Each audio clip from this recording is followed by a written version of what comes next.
Hello everyone. I'm joined by the young rock band Revivalry. Hello guys, thank you very much for joining me. Yeah, pleasure. Thank you for having us, mate. So we have Josh, Louis, and Ben. And in case there are people who still don't know you, can each one of you say your name, your age, and your instrument? Hi, I'm Josh. I am 16 and I'm on bass and lead vocals. I'm Ben. I'm guitar and backing vocals. I'm Lewis. I'm 17 and I'm on drums. Brilliant. So first of all, I think initially the band was just Ben and Louis, right? And then I think at some point Josh joined you on stage as a guest, and then eventually became a member of the band. Is that right? Yeah, you've done your research on that. Yeah. So Revivalry, a little bit tricky for the lips. How did you come up with this name? That's a funny one, really. I mean, we came up with that name when we were like 12 or something like that. Like it was super old. And it was at first it was just Revival, but we discovered that there was other bands called Revival, so we had to like redo it. But we're kind of lazy, so we just added an RY to the end. Put an RY on, call it a day. You know what I mean? Revivalry and rivalry, and you mixed it up. But you know what? I don't think you had that in mind at the time. But if you search Revivalry anywhere, it doesn't give you any wrong results. It goes straight to the band. And you know, this is an issue with other musicians. You search for their name, and it comes up with all sorts of irrelevant, random results. But you search Revivalry, it's just the band. So it was a very good choice. Yeah, so it was purely accidental, but it is a positive of having such a random name that no one can spell. Yeah. So the time we're recording the interview is just 2 days after your London debut. First of all, how was it for you guys? And how did you find the experience? Oh, it was ace. Yeah. I loved it. We've been trying to get into London for quite some time now. It's always been one of them cities where we've never been able to get into it. So then when we got offered by Cooper Concepts to play the Troubadour, which is such an iconic venue with like Jimi Hendrix, Led Zeppelin, stuff like that, playing that venue was all buzzing. And to play it, it's a really good gig, and there was quite a few people there, so it was quite cool to be so far away from our hometown. It was about a 4-hour drive, and we still had loads of people there that came to watch us, so it was really nice. Yeah, I guess you have this limitation that you know, a lot of venues will not let you in because you're under 18. But you still have been able to do a lot of things, play a few places. Main stage at Kendall Calling, Victoria's Festival, I think, London, Manchester. You've supported a lot of great bands. You've been able to do a lot of things. Yeah. I mean, I think, to be fair, I think it's like kind of a strength and a negative, like at the same time, because we can't play some venues, and some people are like a little bit iffy about it because like the licensing and stuff. But I think at the same time, it kind of gives us a little bit of an appeal too, because like obviously being so young, like I feel like people are sort of more inclined to maybe give us a shot and whack us on a support purely just because we're so new, young, and coming up. You know what I mean? Yeah. Now, I want to ask you about songwriting. So first of all, who's involved in songwriting? So we all sit in a room. You was going to just stick your hand up and say you want, yeah. We all sit in a room, and we all sit in a room, and it starts with Ben going, "We need new songs," and was like, "We wrote a song yesterday," and then all of a sudden Ben would get his way, and we're writing a new song. We're throwing riffs at each other. Then we'll finally come up with a structure, and then Ben will write a load of lyrics down. I'll say, try and have an idea, and Ben will be like, "No, I don't like that," and then we'll play it, try it. Every now and again I'd win, but 9 times out of 10 Ben wins, and then after nearly breaking out into World War III, then we eventually have a song. So yeah. Well, to be fair, we used to argue quite a bit, but like I think we're getting better with it because like the general Josh is just getting more fed up and just saying, "Fine, you do what you like." And that helps quite a bit. The general consensus is, I think, like as a band, like Josh's ideas are they're good. Don't get me wrong, they're good. It's just sometimes they can be hard to implement. That's like the way that I find it. I just listen to a lot of different genres compared to like our music taste, so I try and incorporate, like, put it into our songs, and it just doesn't always work, to be honest. So yeah. Okay. Let's talk about the two songs you guys released in recent months. So first of all, The Town. The first time I heard The Town, after the intro, when it goes to that part with the guitar, when I heard that guitar sound, my immediate thought was Dire Straits, and that kind of Western, as I call it, guitar sound, for me was a little bit of Once Upon a Time in the West and Sultans of Swing, like a combination of the two. So first of all, do you agree? Do you have influences from Dire Straits? Yeah, I'm a massive Dire Straits listener. Like Mark Knopfler for me is one of like the guitarist. Do you know what I mean? Like for me, it's sort of the pinnacle. Like if I could be meet anyone or like play like anyone, it'd be him up there with like obviously like Hendrix and like the sort of like Slash, all the legends really. But for me, I take a lot of influence from Mark Knopfler. Yeah. So we've got some other songs like in the works, and I think you'll hear a lot more of the Dire Straits vibe coming through. Yeah, well, that's good because if you're influenced by Dire Straits, I'll probably like a lot of your songs. Yeah. There are also a few other elements in that song. You have a lot of different influences, but we're all heavily inspired by different things. Like my two influences, Van McCann from Catfish to the Bottom and Mike Kerr from Royal Blood, there who inspire me a lot, and obviously like Kurt Cobain and stuff.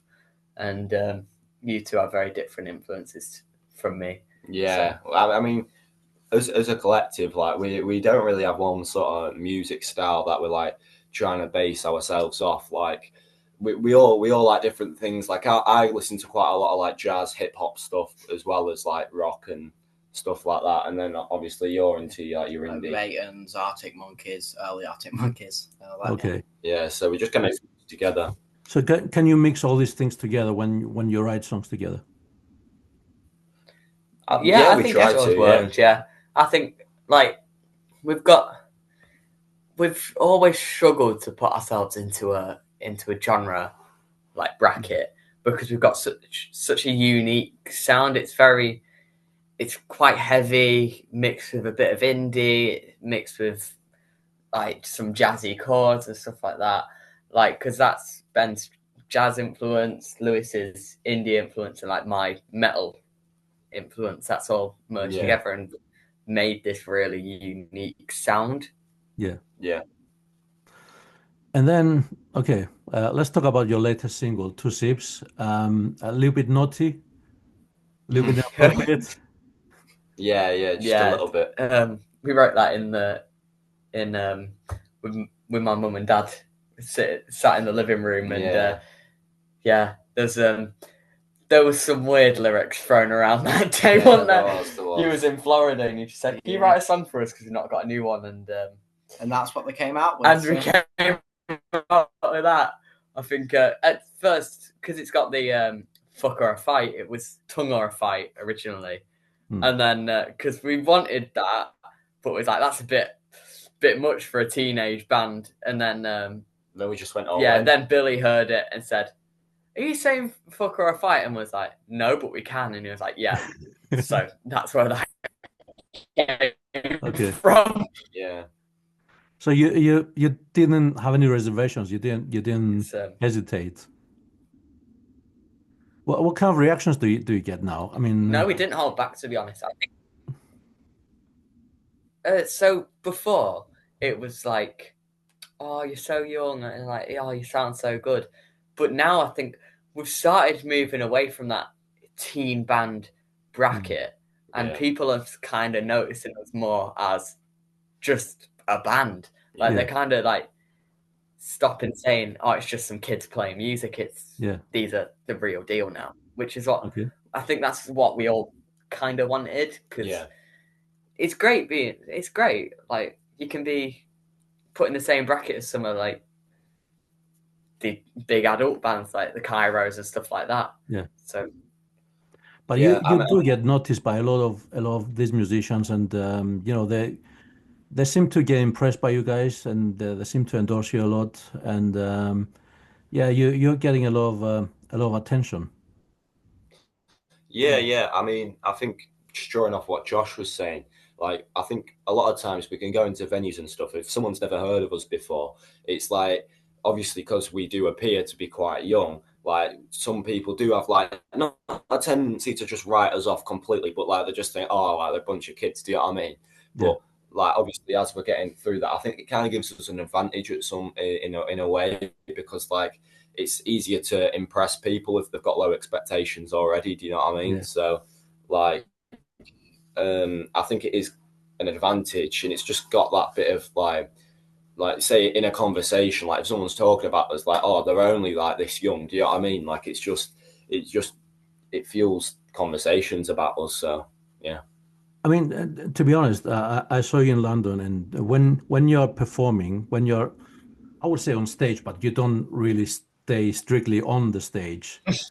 You don't seem to have any problem with confidence. You know, you seem to feel you own the place.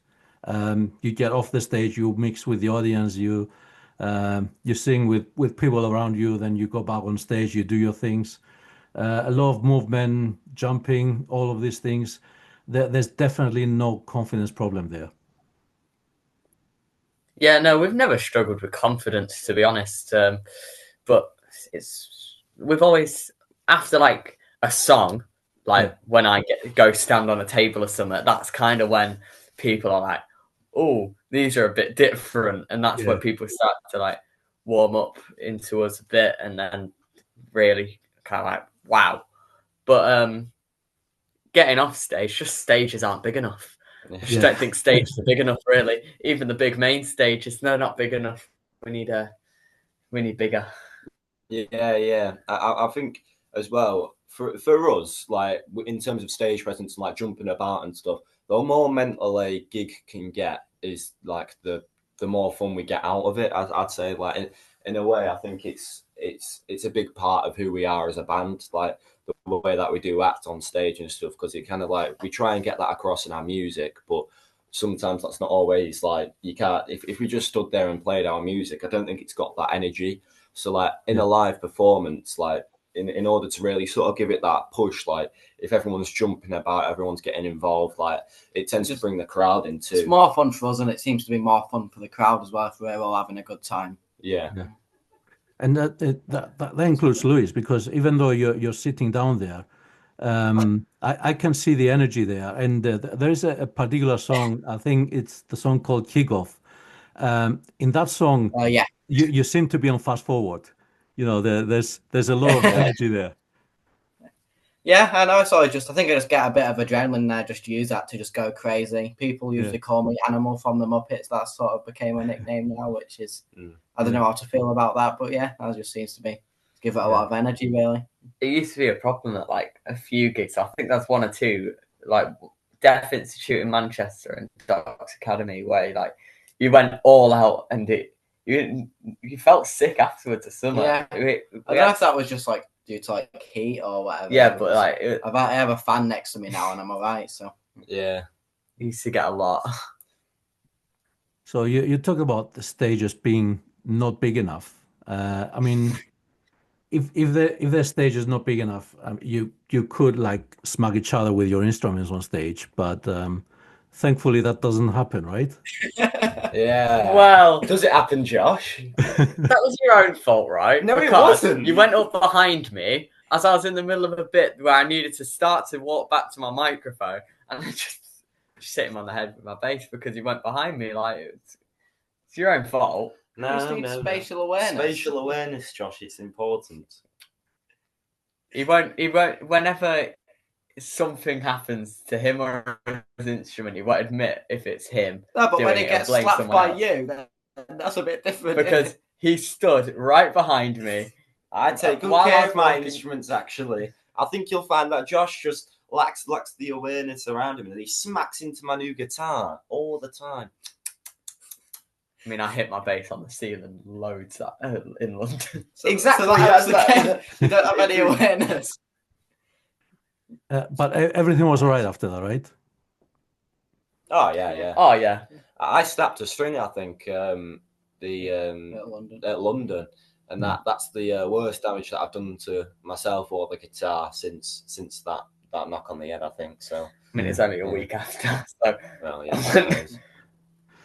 No, because after that you said something like you were worried about the bass, but I think the bass was fine. Although it hit the ceiling. New bass, got it a week ago, and just hit the ceiling by accident. You just got a new bass recently. Yeah, I got a new bass, the new blue one. So it's a massive upgrade from my old one, because I used to play with a Squire, and now I've upgraded to a Fender. Yeah. So new bass. I think it's the second gig using it. I've just decided to hit the ceiling. Yeah. Let's see how long it will last. Okay. So the other thing I've noticed is you already have a full set of originals, so you don't need to rely on the covers. No, I think to be fair, at this point in time, we're knocking originals off the set to replace them with new ones. Like, we just love writing, to be fair. So I think we want to stray away from the sort of cover reliance.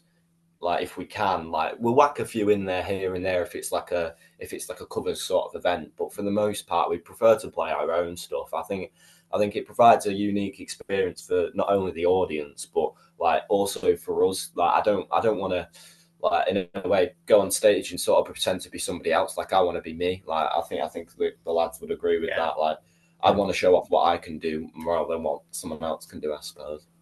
You released The Town in June, and then you released Two Sips in August. Now it's end of September. So are you cooking anything? Something's coming. We've got something big on the way. Keep an eye out on everything, and there'll be details coming up, I think. There's some big secret meetings going on at the minute. So big secret meetings. Okay. Yeah, something big's coming. So it's not decided yet. It is decided, but it's what we're going to do with it. Yeah. Right. But you were in the studio a few days ago, I think. Yeah, that was for a song that probably won't even come out till next year now. So we record songs, and we just, like, The Town, when we recorded The Town was November. Yeah. And it came out in June. So we record songs like really early so we can get a feel for them and get, like, if there's mixing that needs to be done to it, we send it back and we wait for it to come back exactly how we want it. So that's why we record songs so early. Like, the song that we've been in the studio recording, it will probably not come out until like late beginning of next year. Okay. So the one you are thinking about now is probably from your current set list, I guess. Yeah. Okay. Are you going to say it, or is it not decided yet? Big secret. Yeah, big secret. Gotta keep it secret. Okay. But I'm going to. I don't know what the answer is, but there are two songs that I picked up from that set. One of them is Blue Underground, which you start performing as unplugged off the stage, with the people around. Then you got on stage and turn it into electric. I personally really like that. Is this something you do regularly? Is it like a kind of thing you want to establish? That's something we do in every single gig. We do it every gig, even like the massive ones. We do it like Kendal main stage. We went off stage. did same that song, but we had loads of wireless systems so you could hear us in that massive field. Yeah. But like when we supported the Lathams, them rooms were like 1,500 people. We got more quiet and we did that song completely unplugged in a massive room. Yeah. I guess you want to do something different, right? You want to do, you know, you have your main identity, which is like the electric sound, but I guess you want to show a little bit of variety. Yeah, exactly. Yeah, I think we all enjoy like an acoustic tune. Like it gives us a break from like obviously going full force in the set. Like we can just kind of chill out a little bit, but not only that, like we can also like sort of show off a different side to us, maybe a bit more of like an emotional sort of melodic sort of sound as well. So maybe people can connect with us through that song if per se like they didn't really like some of the really heavier ones. That might be more suited to them. Yeah. I also noticed you seem to have some kind of a uniform. I don't know if it's unofficial. So we do the black jeans and white t-shirt every single gig, but we've always labeled it as a blank canvas.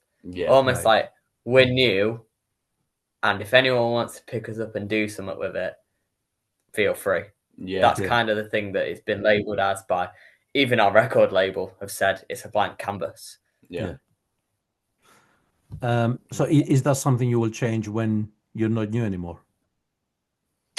It might be something that changes along the way. Like we might adjust the style of it. Yeah, I don't think we're like stuck on it, but I don't think it's necessarily definitely going to change within the next however long. It's just a maybe. I think it's probably not the best answer to your question, but there's not really interesting to it, really. Not like a specific plan or anything like that. I mean, I think you see a lot of bands like doing deals with brands and stuff like that, and I think that's something we'd all really be interested in doing, like sort of like getting a brand that we all like and doing some work with them. Like I think we'd all love that. So if something like that were to come along, like we'd maybe stray away from the white t-shirt, black jeans, but just for now it works, I suppose. And if we sort of like decide to style and like get a bit more like adventurous with it, that might be something that we explore. You mentioned the record label, and you were signed by the record label earlier this year. First of all, how did that come about? Trying to take this, Lewis. So when me and Ben were just sort of playing on our own, doing our own thing, we when we was like 12, Ben Robinson sort of just saw us playing a gig, and then so we sort of like he took some photos and they sent them over, and we just sort of like kept in contact for a while, sort of just keeping in touch. And then eventually when we got Josh on, we then started messaging him again, and then it was just all sort of sudden really, because he messaged, then he invited us down to the studio, and the next thing we know, we're signed to his label. Really, it wasn't like a thing we were trying to do or get. It just sort of happened. So does that change anything in the way you operate as a band? Do you have to do things differently? I think we use it as kind of a thing to relaunch. Like we had stuff on Spotify before, don't get me wrong, but like we kind of use it as a chance to show what we are, like the new us, and I think that's what really helped us with it, to be honest. The label. Definitely. Okay. So what are the plans do you have now going forward? I think you're going to Leeds later this week, and then to Sheffield. Yeah, I think we're just very much focusing on gigging and just sort of keeping that cycle of gigs, studio, keeping the ball rolling. But also, like I feel as we're progressing as a band, we're also sort of progressing in the industry with like connections with different people and stuff like that. So hopefully, like we'll see some more deals and partnerships with other people in the industry, sort of just move us along as a band. Really, like for us, it's always just about doing what we love and making like sort of people hear it in a way. Like we all love the fact like a massive crowd, like they're all listening to us, like and what we've put together, and I just find that really special. So as long as we can keep doing that for like the foreseeable future, like to be fair, it doesn't even have to be a massive amount of people. I mean, you were there in London. There was probably about what 30 people in that room. I'd say something like that. And Probably, like for me, that we had an absolute amazing time doing that. It could have been 30 people, or it could have been packed out to like 200. It makes no difference for us really. As long as like people are enjoying it and we're enjoying it, we'll always be happy doing what we're doing. Yeah. Yeah. Now, a lot of bands, a lot of musicians tend to plan well in advance, you know, sometimes more than a year in advance. Are you starting to think what you want to do once you don't have this limitation? Like basically when Josh turns 18 and you don't have the restrictions with the venues and you can play anywhere? So just keep on doing what we're doing, just gigging, making music. I think we're doing everything we want to now. I guess it'll just be a bit less restricted in where we can do, what venues we can do. So I think it'll just hopefully open up more doors for us, and we can keep on doing what we love doing. But do you already have any ideas in mind, any plans, what you want to do when you have that? I'd say for me anyway, we haven't. That's not really something we've discussed as a band, but because I think it's more of a we'll see how it goes sort of thing for us all. But like I think we probably have individual ideas of where we'd like it to go. For example, if we did sort of get some traction and get the ball rolling, sort of like snowball into sort of like a touring band, then I'd love to go and travel around like Europe or maybe like America at some point in the future. But obviously that's a long way off. So it's like nothing to guarantee. But if we can do that and make a career out of it, then that'd be amazing for us all. And we'd all love to do that. Yeah. Yeah. Now you also have this thing with the videos you create on a regular basis with a lot of footage from backstage, from festivals and gigs you play and other things. You enable people to learn a little bit more about you guys and understand about your personalities, about your bond together, about what you get up to. When did that start? And is it like a way to promote the band, or was it just for fun? So it started actually just over a year ago now. That's crazy to think, to be fair. But just over a year ago, my brother did a vlog of us, and I was like, "That's not great. I'm gonna show you up, and I'm gonna do a much better one." So it started as a bit of me just being rude, being a horrible brother, to be honest. But then it was like probably knowing the words. That's not great. Yeah. It was quite a decent vlog, apart from these two hated recording them. So eventually, I just kept doing them and just shoving a camera in their face more and more often, and then eventually they got into it, and now that the vlogs just look great, and it really opens up for people to know what it's actually like to be in a band and what it's like to be, because them vlogs have gone from us progressing from the little gigs like the family fun days and stuff.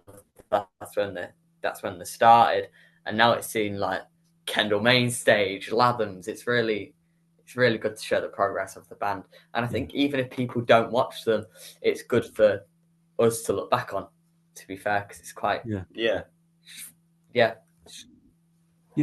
make a lot of videos. I think there was a video. I'm not sure if you have it on your channel, but I think you were showing the making of the Two Sips official video, and I think you were cooking sick. Yeah. In that video. Yeah. He ate some of it. I don't want to think about that. That's the headline. I don't want to talk about it. It wasn't my proudest moment. It might have traumatized him for life, but he ate some of it. So I can't eat mushroom soup anymore. It's put me off it. I hate thinking about it. It was grim. It's honestly grim. Okay, I mean, if you cooked something, it wasn't that the taste was probably not horrible, right? It was.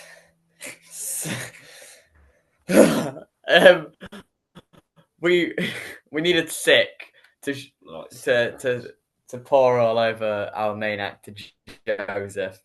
Yeah. If he's watching us, sorry, Joe. No, we're not.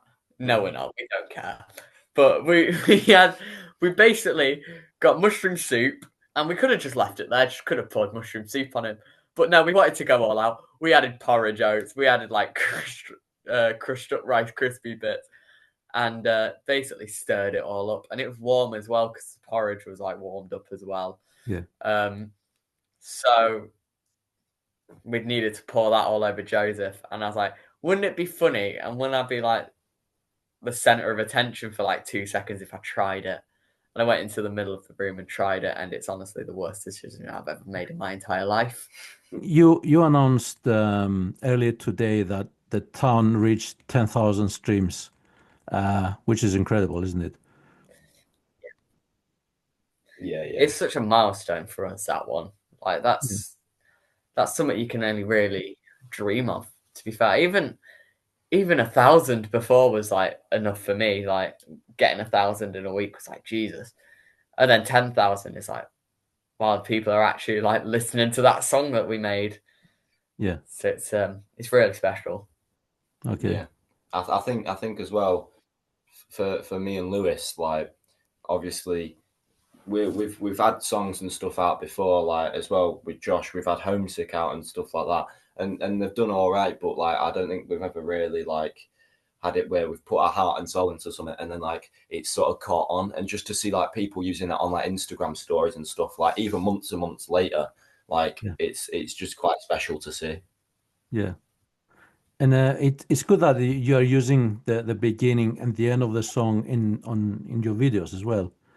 So it looks like that those sounds seem to be working with an intro and outro on your videos. Yeah, that's Josh, that one. Yeah. So I think when the town was announced, I added the town to the videos as like a little teaser kind of thing.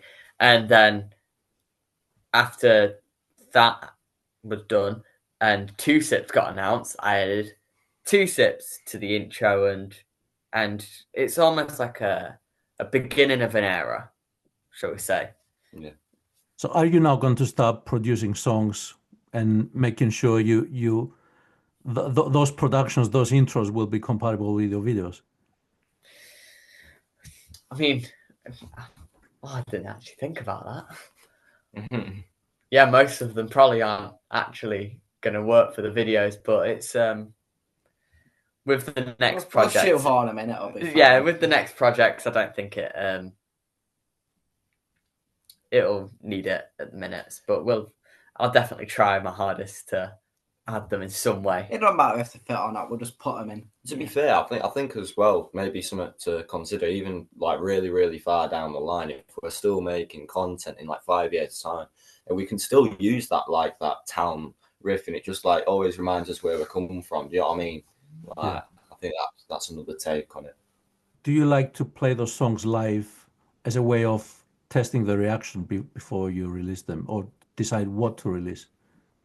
I think for us, we write a song, we record it, and then we see what's going to be the single by how everyone, like, just Instagram the next day. We'll have messages saying, "Oh, I really love this song. Oh, I really love that one." Blue Underground's been the one that we've had the most of, and we're cooking up summit. So yeah. And Blue Underground, if it's going to be recorded, do you think it will be in that kind of format that you have in live shows? Yeah, definitely. Yeah, I think it makes it a bit more of a different recording experience where we're going for like a mix of them, but we're definitely trying to keep the soul of the song there if we do it. You know what I mean? In the next few days, you have some gigs in Leeds and then in Sheffield. Let's talk about these gigs first. Can you tell us more about them? So we are playing in Leeds with, is it Holy Coves? Yeah, Holy Coves at Santiago's, which is ace venue. My parents were there last night actually, so they've been saying it's really nice. And then on Network 2. Yeah, Saturday we're at Network 2 with our good mates Vivas. We're really excited for that one. It's quite a big one. I think it's about 400, 500 capacity, so it'll be really fun. And we played Network in July for Tramline to Fringe with Scruff of the Neck, and we played Network 3. So this one's an upgrade up, so it's a bigger room. So we're very excited. Yeah. And then you have your gig in Manchester in December, headline gig. Yeah, so that one's quite a big one for us. Manchester's been a city that's always like been really good for us. Like we did Manchester Academy 3, and that was probably one of our best gigs. And to headline that city, it's really nice. And we've got our good friends Shade on as special guests. Yeah. So it's we're excited to be working with them, and I'm just excited for the gig, to be fair. Yeah, it should be really good. So you've played some festivals on big stages with some really massive crowds. What's the biggest crowd you played in front of? It'll be Kendall. Yeah, it'll be Kendall. I think Ben, the owner of Kendall, said there was probably about 2,500 people watching, which was like, wow, that's a lot of people. That.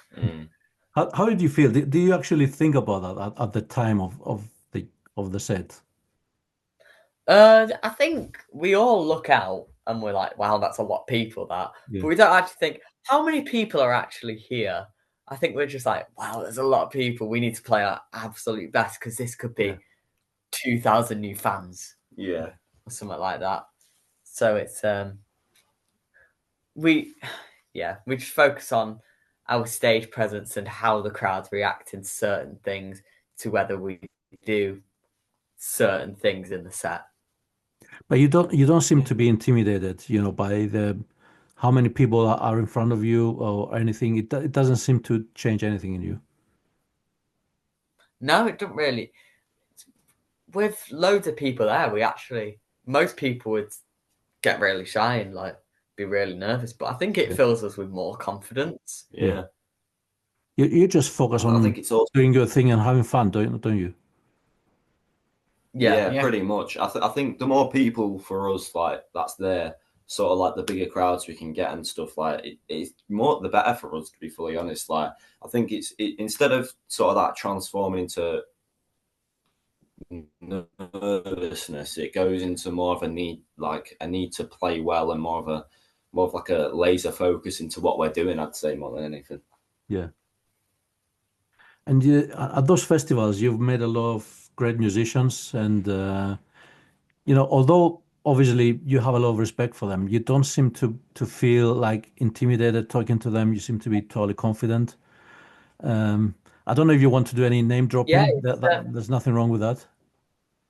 Yeah, I think when meeting these like big names at festivals and stuff, I think you kind of realize they're people too. Yeah, and like they're not all just like some massive name that people idolize. They are just normal people. Yeah. Like there's the lottery winners who we've seen at quite a few festivals now. Yeah, and we speak to them every time. They're always really nice. And then there's bands that we've loved for ages, the like Ratons. They're really chill. Like we've met them backstage quite a few times, and like at one point they even came around to Lewis's house, and they're just really nice guys. Like they're so sociable and sort of like want the best for everybody else, and like they always put a good show on. Like I mean, when we saw them at Kendall later on the day that we played, they were absolutely insane. They were mental. So like, and they're not too far away from our music either. Like we're quite similar in sort of like heaviness and like the way that we approach it. So they're a big inspiration that we love running into, to be fair. Yeah, I'd say another one that was like really cool to speak to, and just like they're really down to earth, is the Royston Club. I've been following them for ages, and I went to see them a year ago now, and they were probably one of the best gigs I ever went to, and it was so great to meet them, and like just like there's a video of me talking to them, and it just looks like I'm fanboying so much, and I can't watch that video because it makes me cringe all the time, and they're just the most chill guys. But I was just like, I'm such a massive fan of you. Yeah. But like they were really nice guys. They're so good. Yeah. So I guess you learn from these guys not only in terms of music, but also in terms of how they talk to other people when they become bigger and bigger, and you try to you see what they do, how they behave, how they go about things, and that's probably shaping you up as people and as a band.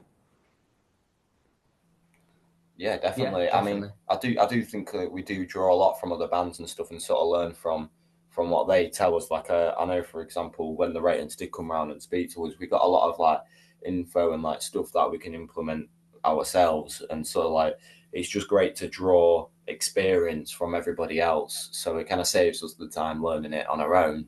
So yeah, more bands and stuff that we meet, the more help we get, and sort of like the advice and things like that. I mean, especially I think for like the sort of like the technical side of like gear and stuff like that for me and Josh, and recording and stuff, they're like talking to other bands and other musicians is really, really helpful, because like with pedal boards and stuff, like it's a whole like different world, and it's there's so much to it, like you wouldn't ever think, like, and I'm not someone who goes on the internet and like searches that 24/7. Josh is a bit of a gearhead, so he kind of knows. I just know how to set up a board.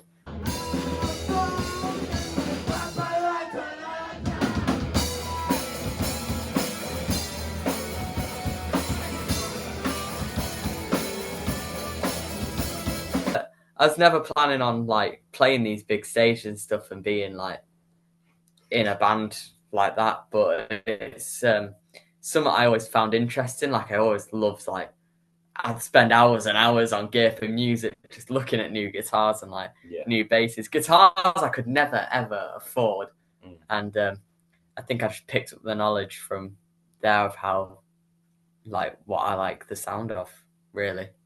So when you meet bands, when you meet other musicians, you talk about pedals and plugins and all these things. Yeah, definitely. Yeah, that's where we draw most of the sort of knowledge on that sort of that industry from. Like, I spoke to the guitarist of Dead Pony, and spoke to him about like sort of, instead of using a board, just getting like a floor amp and stuff. So any like gearheads that are watching, speaking about like a line, was it a Helix 6?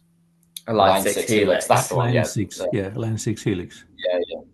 And how like that he goes about recording and stuff, with like putting it through like with plugins on the computer and stuff as well, and that gave me quite a lot of sort of ideas and stuff. So when we are in the studio, I think that is something that we'll explore, like different sort of digital amps with, as well as recording it all just raw, which is what we do at the minute. So I think it's all just great stuff to know and great to talk about. So is it just to know what to do on stage, or is it to become more of a producer yourself? When it's talking about gear and stuff, that's more on the production side of it. Like for me, like I won't really take a lot of input and stuff with stage performance. Like obviously I'll take like advice and criticism and stuff like that, but I quite like being my sort of own person and with my own style when I'm on stage. But in terms of production, like there's a lot that I need to learn, and that I'm not fully sort of mastered yet. So I think it's just great to sort of sit down with somebody who knows what they're doing and just sort of soak everything in. So at the moment, do you guys get involved in production? Oh yeah. We have a producer called Isaac. We'll show Isaac this next time we're in the studio. But we always have a say in like how we want something to sound, and we'll just play about with loads of pedals and stuff, and it'll be us who do it, to be honest. And then obviously Isaac will come in, he'll be like, I think it needs a bit more of this, it needs a bit more of this, or you can get this sound with this. And it's something that we've done, but also had a bit of a third party like ear on it. Yeah, just helping us out really. Like I think when you're in the studio and you've got such like a great producer, for example, like Isaac, he's amazing. Shout out to Isaac Dobson. He's always helping us out, but he's never really telling us what to do. It's more just like we're asking him how to get what we want and what we sort of envision in our heads. So he just helps us get that down onto an MP3 or whatever it comes out as the file. So he just helps us get it down, and we learn quite a lot. Like we had no really studio experience properly before we started with Isaac, and now I feel relatively confident when I'm in there. Yeah. Okay. Do you want to put a handle like in somewhere here, just as a shout out? Is it Ginger Music Boy? It's Ginger Boy Music. Yeah. Ginger Music Boy. Is it? It's Ginger Music Boy, and his band is called Vacant Weekend. So. Yeah. Okay. Now, what ambitions do you have, like in the short term and in the long term as a band? How do you want to evolve in terms of your music, your presence, and growth of the fan base? Any specific ambitions? We just want to play in front of more and more people. Like there's, we want to talk. We want to go on tour basically. Like that's the goal. We want to do our own headline tour, but we want to hop on someone else's tour and just play in front of loads and loads of people. Because I think that's the way as a band you grow, and like you can grow in like knowledge and just like with a fan base as well. I think it's like crucial for a band at some point to go touring. Yeah.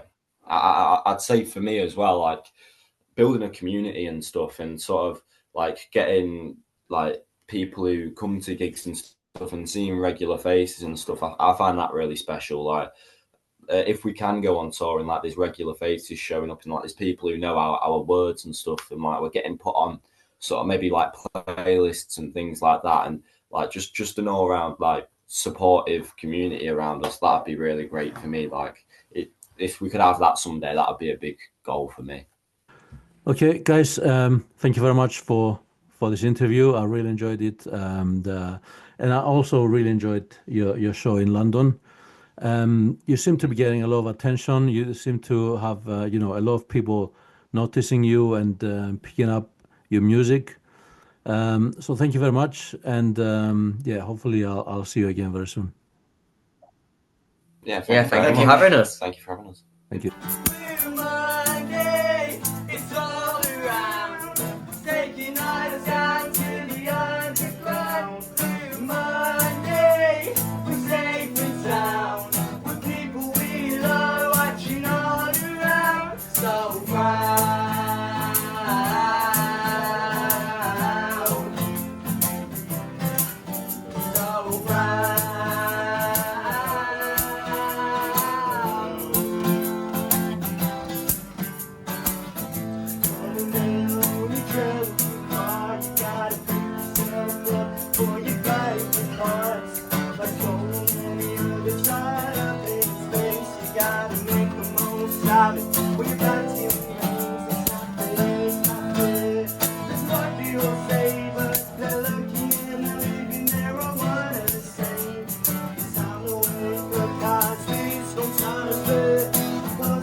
So